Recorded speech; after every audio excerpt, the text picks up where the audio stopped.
then, and a part of it also is like, think beyond just our own personal programming. It's also like a lot of the programs, as I said, comes from other people. Like when you go on social media, there's like this certain perspective of what masculinity means. You know what I mean? So like, but that's actually all assumptions. It's not necessarily what it actually is defined as. But then you use that like, oh, someone who's 6 foot, someone who has, making six, like bank 7 digits something, blah blah blah, Has a 6-inch dink, 6-inch dick. Six, basically the devil's number, 666. Yeah. So, but that's not really what masculinity is about, right? So I'm not going to go and talk too much about it. But as in, like, what I'm trying to say is like you've implanted this script of what you think it is, but this has come from someone else who has this assumption of what it is. It's not what is factual or determined. So I think it's very important, like understanding, like just reading this, also reading these books and stuff that you have, right? And summaries, or like watching these YouTube videos. Just realize that you can't stick with this for the rest of your life. It might be applicable for a short term, but you're gonna always change. Like what you watched 5 years ago is different to what you watch now. Is different to what you watch 5 years later. Sure.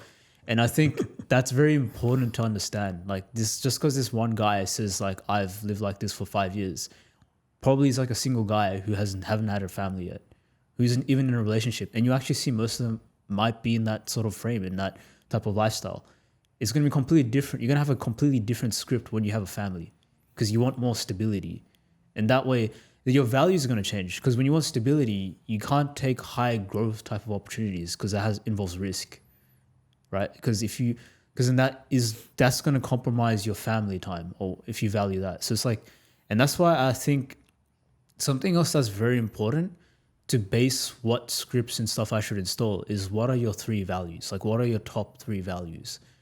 Because we all have so many values, right? If we include religion and everything, we can think of like 20 values. But you can't live every single day with 20 values because they're going to conflict with each other. So what I try and do is like, what are my top 3 values? Have you ever thought about like what your top 3 values are? Or? Look, a bit of it, but not as deeply as I probably should. But I think my values when I was at 21 to what I am now is probably different, yes. I think for me now, quality time with people is one of the values, but it's hard given like how much there's to do. Trying to work towards it. Health has become a big priority. And I think wealth at the moment, and ethical means of getting that wealth, obviously working. But I think valuing skills and good experiences also is quite important. I know it's not really a value, but I think experiences, if I was to categorize the experience, would be a value that I just want to work on over the next 5 years, because that's what's going to drive a lot of this stuff.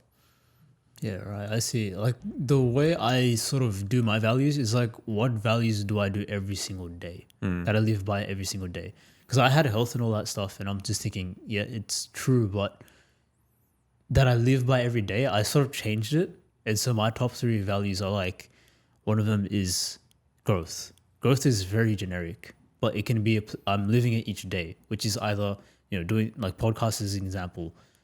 Another one is like health. So it's like lifting, going to the gym. Then it's through careers. So it's like, and I'm living that each day. That's what actually you could say is what connected us to the idea of growth. And when you look at your friends, you're like, do they actually live also by these 3 values as well?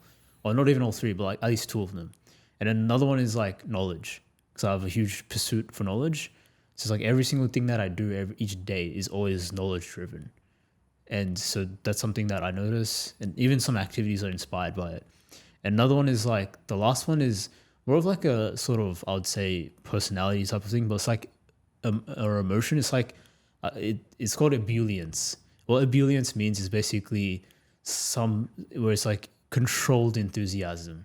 So it's enthusiastic, but it's more of like, it's more controlled in a sense. So it's going behind like the work that I do. You can see like the enthusiasm behind it based upon the effort and everything that's required, or how people react to it. So that's what my 3 values are that I live by each day. So I think it takes some time to really like get to that stage, because I had so many values and I was like, I have to be realistic and be honest. Like, I know I say family, right? And obviously you would do anything when your family's in jeopardy.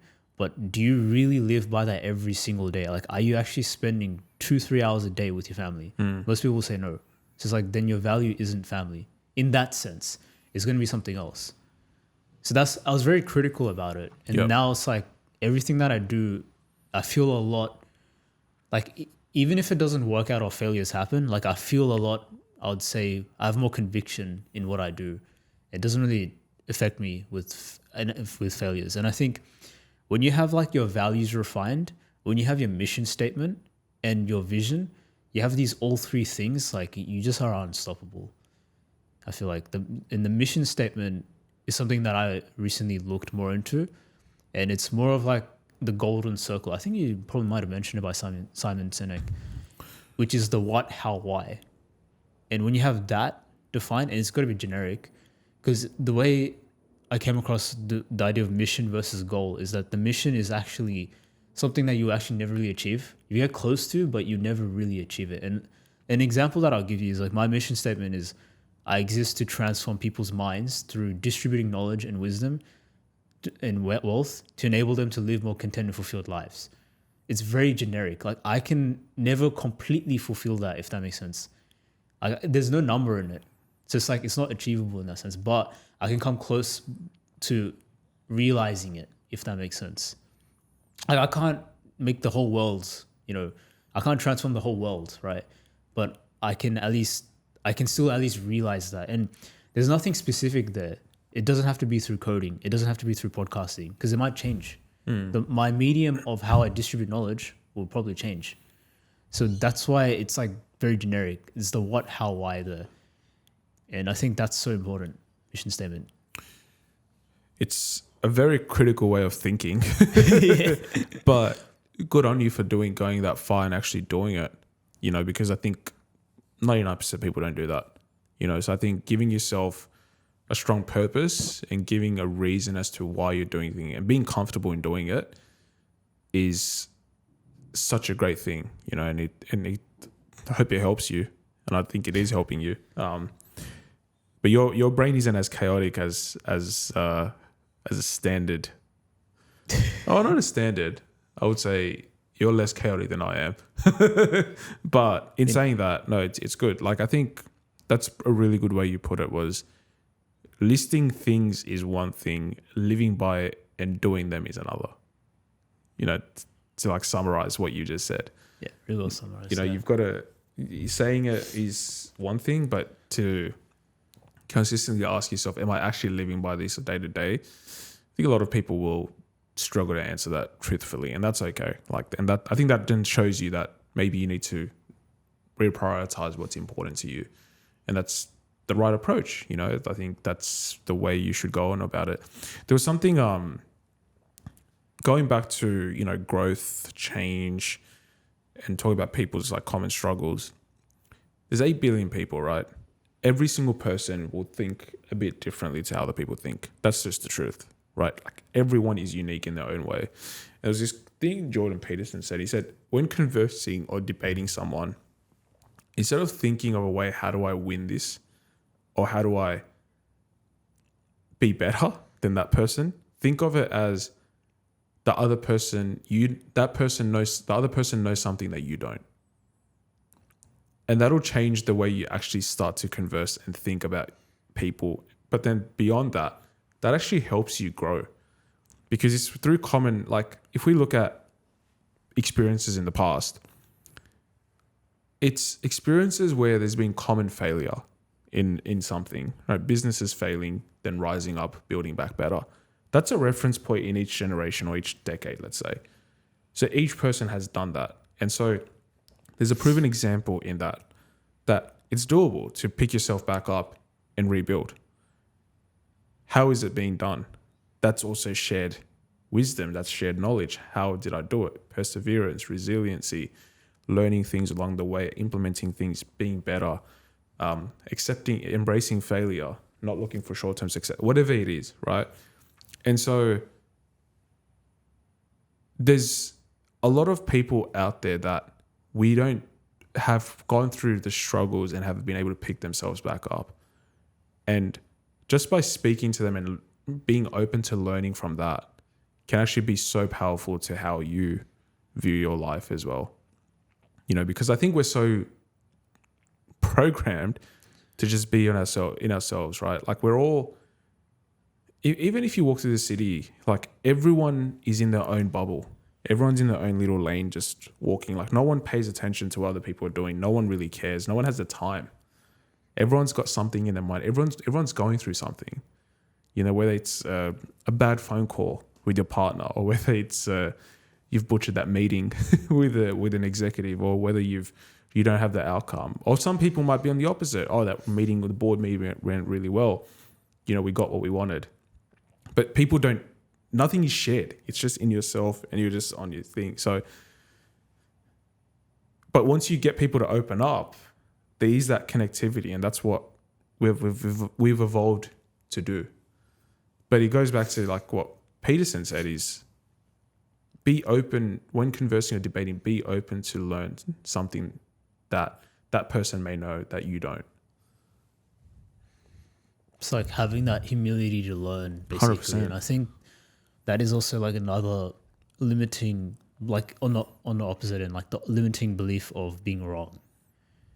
Like there's a lot of pain in that people face or experience, and it's pain of the ego, basically.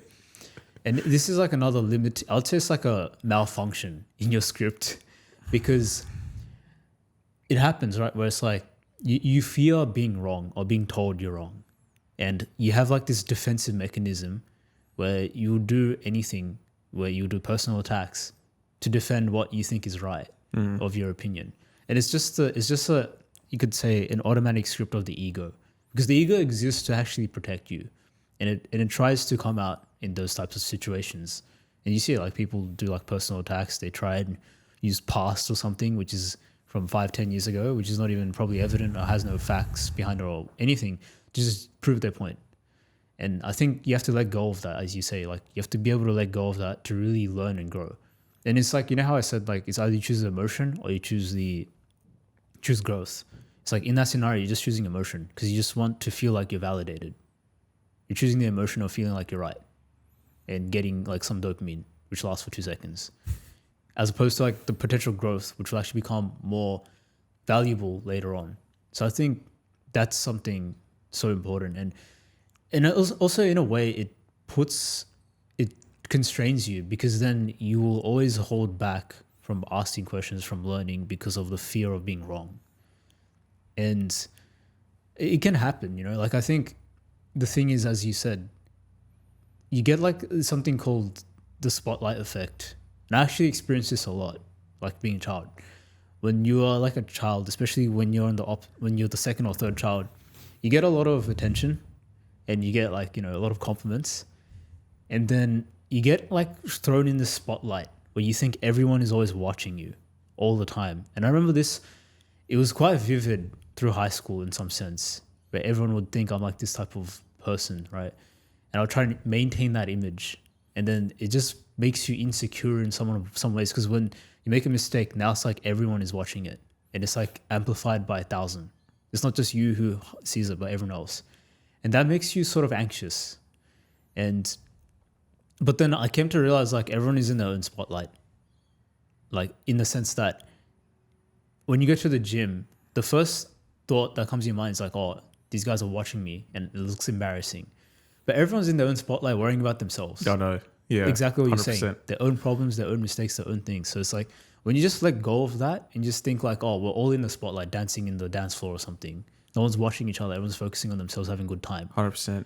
Then when you reframe it like that, now it just makes you less anxious. And then now when you go out there, when you're in a conference or whatever, you don't feel like, you don't feel that pain of the ego trying to come in, trying to protect you, trying to limit yourself from asking questions or learning from someone.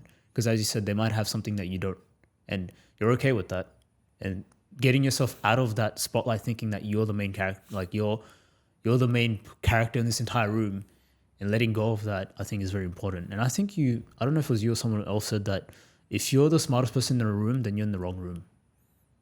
If you're the smartest person in the room. And even if you are the smartest, if you can put yourself in the form where you're now curious, you're just thinking and you're asking questions, then you'll actually, letting go of that ego of being the smartest person, then you can actually experience growth because you can now see people for who they are, what they are, and just learn something that you don't have, or you can share some experience, something like that from them.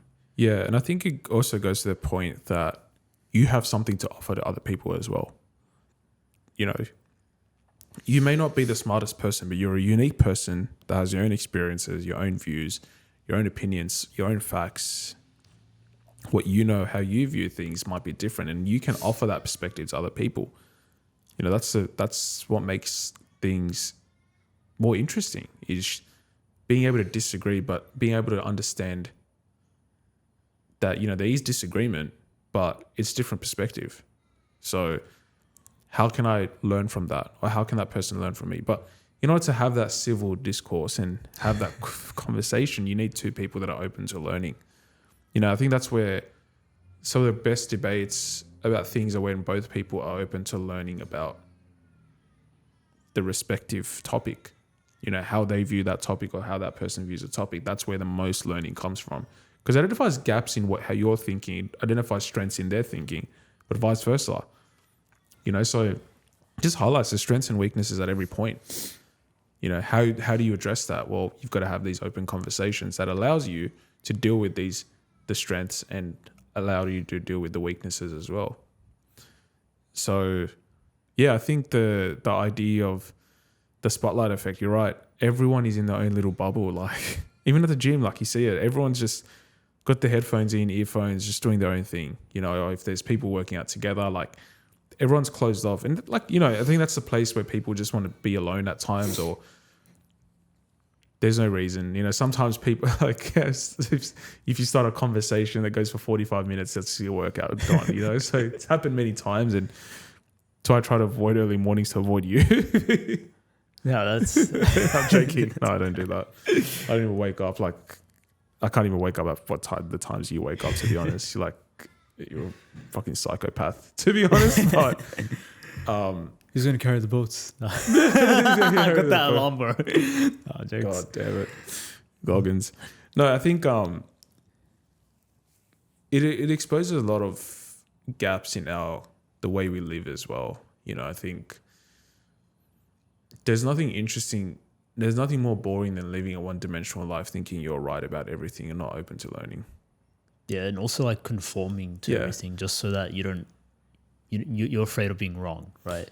And standing out that way. But when you think about it as well, all these guys, I look at Leonardo da Vinci and or when you even remember a certain character or friend that you've had, there's always just something weird and unique. And it's actually the unique things about you that make you stand out, that make you memorable in a sense. Think about Steve Jobs. At a time where he had flip phones and there's buttons everywhere. He's like, oh, guys, I'm going to create a phone which has no buttons. How ridiculous would have that sounded with all these people around him, with the normal convention being buttons on phones? It would have sounded ridiculous.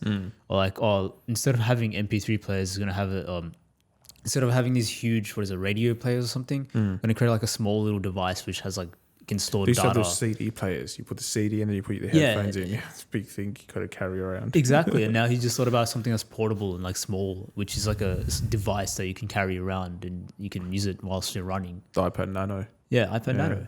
It would have sounded ridiculous at the time. Yep. But it ended up actually becoming one of the best innovations and actually completely changed the way we actually interact. And it's become the most usable device we have to this day. And even when you go back even beyond that, it's the idea of chairs. I was just thinking randomly, if we never had chairs or tables, would we be, how different would life be? No tables, no chairs. We'd live like a Japanese, sit on the floor. Yeah, that too. But even they have tables, right? Those little mini tables on the ground. Yeah, they'd probably do, but it's just it'd be complete. Just imagine your career, your work, lifestyle, everything. It'd be so strange. It'd be sitting on, but back then they were sitting on rocks or something, and someone thought about the idea of let's just create something that has 4 legs, and people that sounds like a creature or a monster or something from it's just ridiculous. But these ridiculous, weird, unique ideas if they had the fear of being wrong or being told that they're wrong or that it sounds stupid, then we would have never had any of the things that we have to this day. So when you think about it that way, it's just like, yeah, it's, you know what, you shouldn't be really afraid of saying, like, thinking of unique ideas. And you know what, we actually live in a time where we're actually lucky in the sense of information, where if you say something that's politically incorrect or like something that's completely wrong, you know, the consequences 100, 200 years ago is you'd be killed. Honestly. That is true. Right? The witchcrafting and all that stuff, right? You can just accuse someone of being a witch and that's it. They get drowned. They get bricks put on their legs. If the person can't float, they die. They have no evidence for that either. As in, like, so it's like information and how it was so centralized and controlled. But now there's, I mean, barely any consequences, and we can see the problems with that. But do you think so, though? Do you think there are barely any consequences? I think there are. There are consequences. Well, it depends on what information you do leak. Yeah. But it's a lot less compared to 200 years ago, I would say, which was a lot more centralized. Especially, I think, when you look at ancient Egypt and stuff like that. I don't think people were even allowed to read books or like certain types of books or write specific things. Like, they were killed on the spot.